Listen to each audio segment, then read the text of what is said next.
Donc, c'est quand il n'est pas là qu'il faut s'étonner qu'il ne soit pas là.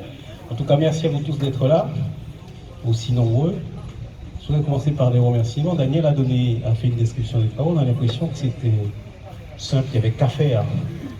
Mais ça a tout quand même coûté 1 300 000 euros.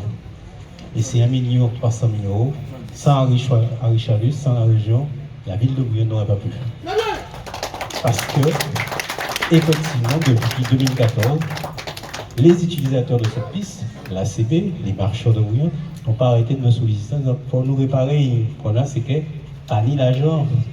Et j'avoue que l'État là-dessus ne nous a pas suivis les premières années. Donc, c'est vrai que ça s'est fait de manière. Comme d'habitude, il faut que Harry vienne plus souvent à Bouillante, parce que chaque fois qu'il passait à Bouillante, il a dit en fait. Il passait des marées, il faisait regarder le boule, il dit ben, nous allons faire un site espace. Ici, c'était l'année dernière, il était présent à la fête de Bouillante. C'est peut-être pour ça qu'il va arriver dimanche. Il dit ah ouais, t'as écouté cher. Là, ils sont aussi là, ils connaissent, puis ça dit eh non, nous allons faire.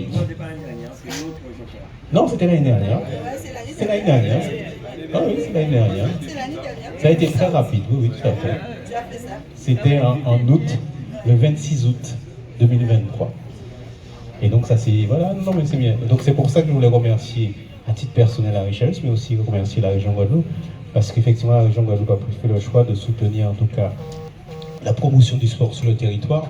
Et donc cette piste a une histoire, puisqu'elle a été construite en 1988. Vous voyez, depuis 1988, elle n'a pas été entretenue. Donc c'est pas étonnant que Daniel, tu l'aies trouvé dans l'état où tu l'as trouvé. Ça nécessitait tout refaire. Et c'est une piste qui avait connu quand même une belle gloire, puisqu'on a quand même accueilli à Bouillante un meeting international d'athlétisme avec des Américains, des Jamaïcains, etc. Et donc aujourd'hui, alors on des peut-être Kassoukou, parce qu'effectivement à l'époque, tu étais là, tu as fait partie des athlètes qui ont participé. Et donc c'était nécessaire de renouveler ce truc-là. Et donc pour dire à la CB marcheurs de Bouillante que bon voilà, dorénavant vous avez une piste. Et donc on compte sur vous pour continuer le travail que vous faites depuis un certain temps. Il y a une certaine époque, effectivement, la CB a donné de grands champions.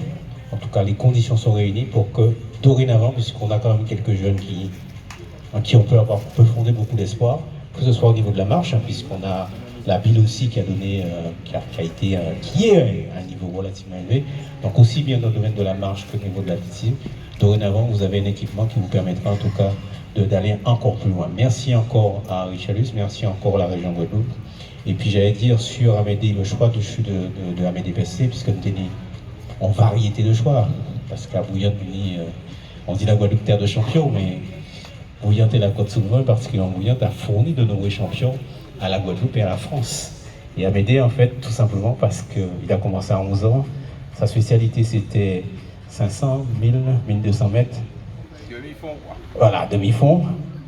Alors évidemment, ça fait longtemps, très très longtemps qu'il est hors circuit, donc peut-être certains d'entre nous l'ont oublié. Mais il a été performant à l'époque parce qu'il a battu à plusieurs fois des records de France de 500 mètres. Il a été vice-champion de France sur 500 mètres. Non, vice-champion de France. C'était sur 500 combien? 500 mètres par équipe, par 4 x 4. Pourquoi il s'attendait? Donc voilà.